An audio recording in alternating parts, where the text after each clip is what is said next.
Fala galera! Tomaram um susto? Sim, eu fui no Brava Day. Mas vamos ao que interessa. Não podemos esquecer daquele bem-vindo a todos.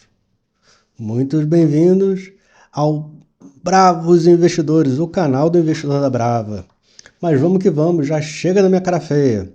Eles não soltaram, nenhuma apresentação com os slides e vídeos e tudo mais que saiu no Brava Day e não teve transmissão. Talvez aconteça essa disponibilização, não sei se vai acontecer, mas venho aqui trazendo informações.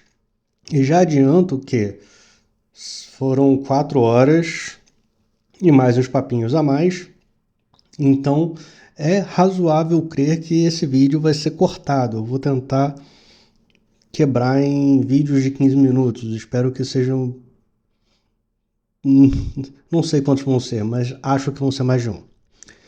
Tá? Então, vamos que vamos. Eles começaram num começo. O Décio, né, nosso CEO, apresentando a Brava. E a primeira metade foi academicamente muito relevante para todo investidor da Brava. Né? Eu acho que ali facilita, inclusive, muita coisa que eu explico nos vídeos, e porque eu já estudei boa parte do que eles falaram, então eu sabia interpretar bastante coisa ali. Tá? Mas uma coisa que foi bem interessante foi o Décio falando que, levando em ponto, né, que a Brava tem um ano, fez um ano agora em agosto. A questão da remuneração do, da diretoria e dos empregados normais, digamos assim, que são correlacionadas à performance não só da empresa, não só a performance individual, mas também, inclusive, a valorização da ação. Isso eu achei muito interessante. Tá? Então, eles falaram muita coisa, falaram do desligamento, da enxugamento, né, da força de trabalho, uma vez que houve a união das duas empresas. Cortaram, salvo engano, 25% da força de trabalho, algo desse tamanho, tá? E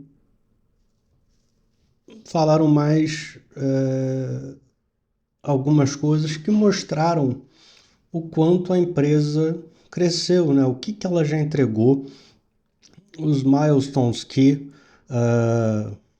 a empresa alcançou em um ano. Né? Se a gente pegar a Brava, eu estou aqui com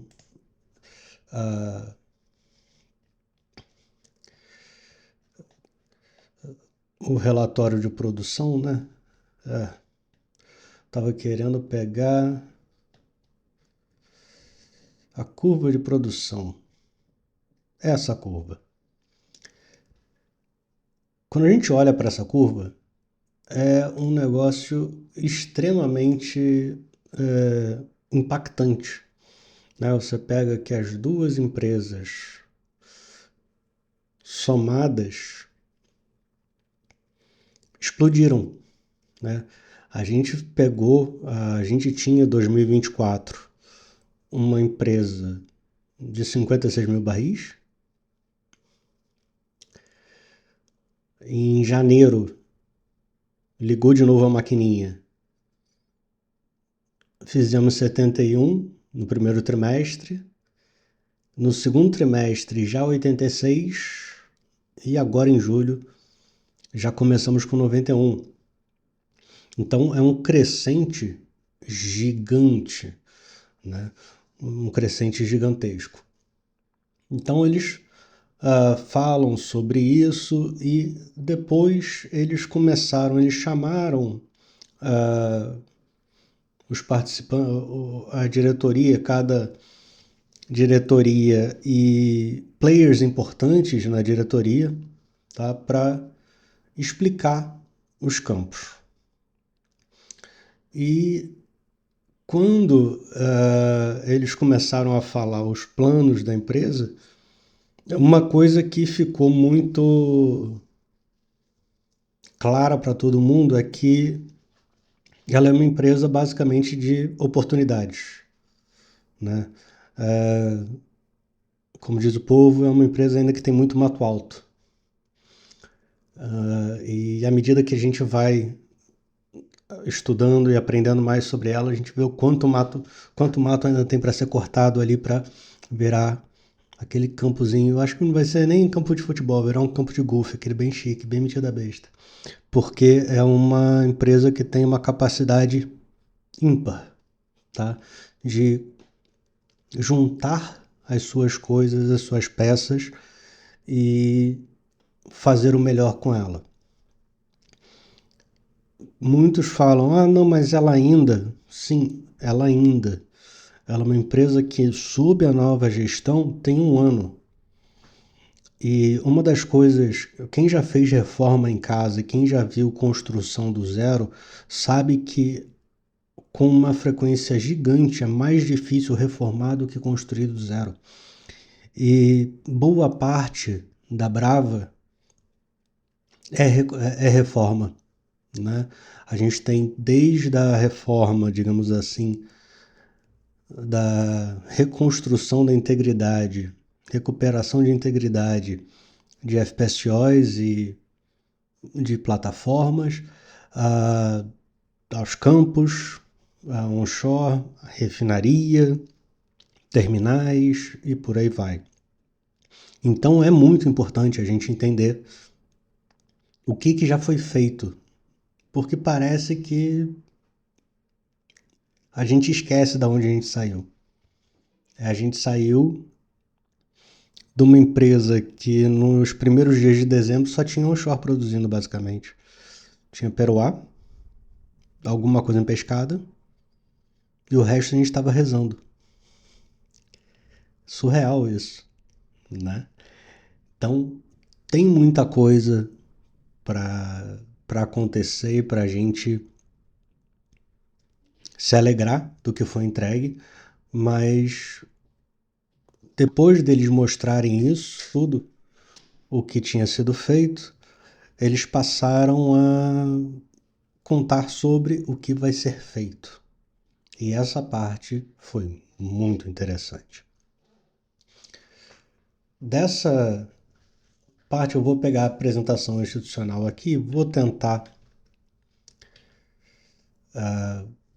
botar algumas coisinhas e vamos por partes. Então eles começaram mostrando os ativos, se agregando devagarzinho e tal, mas eles começaram pelo offshore. Nesse momento eles chamaram o Carlos Travassos, no primeiro momento, com a diretoria, a equipe de gestão do offshore. Também chamaram depois, não me lembro se foi antes ou depois, o Jorge Boeri com a equipe do onshore.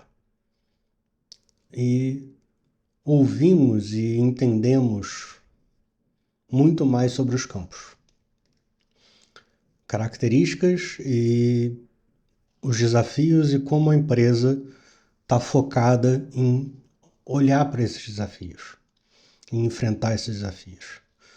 Então, começando do começo, falando sobre a parte que o Travassos e sua equipe demonstraram para a gente, tá? Vamos olhar aqui a parte offshore.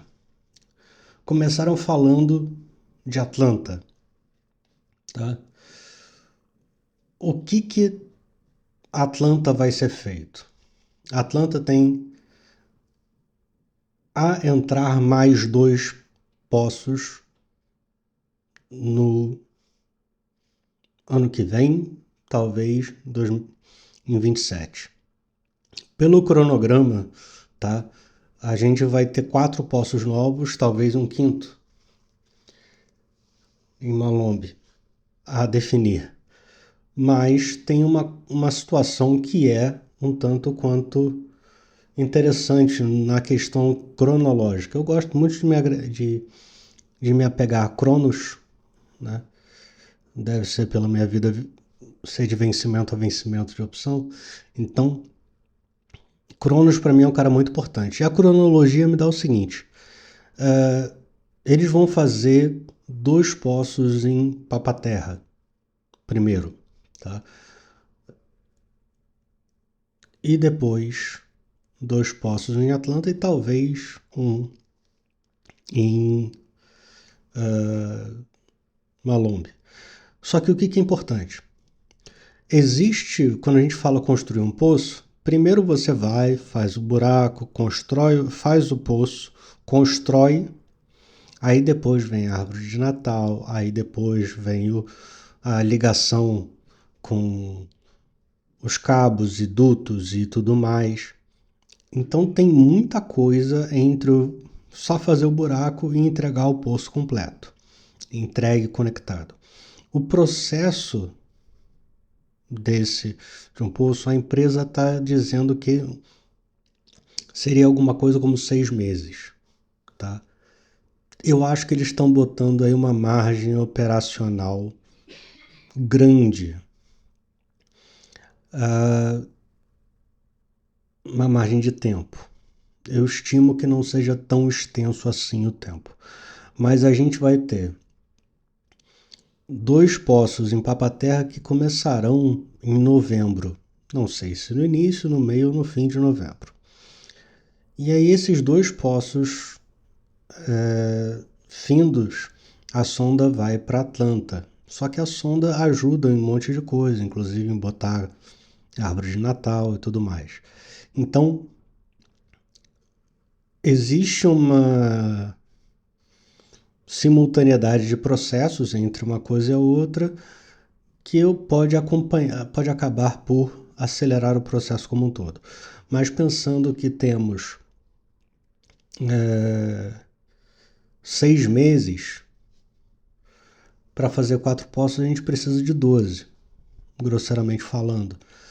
Então, se a gente começa no final desse ano, a gente termina no final do ano que vem, tá? Então, isso é um ponto importante.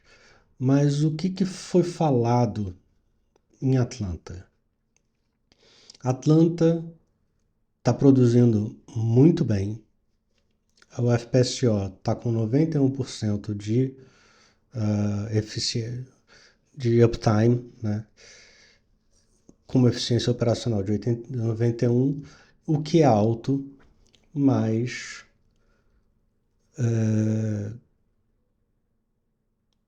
ainda está aquém do que a Inson faz em outros campos que ela toca, que ela entregou 98, 99%. Desses 91%, um pouco dessa falha tem a ver com também a conexão de coisas novas, testes e tudo mais. Mas de resto, está funcionando tudo muito bem. Papaterra bateu recorde de disponibilidade e eficiência, 85%.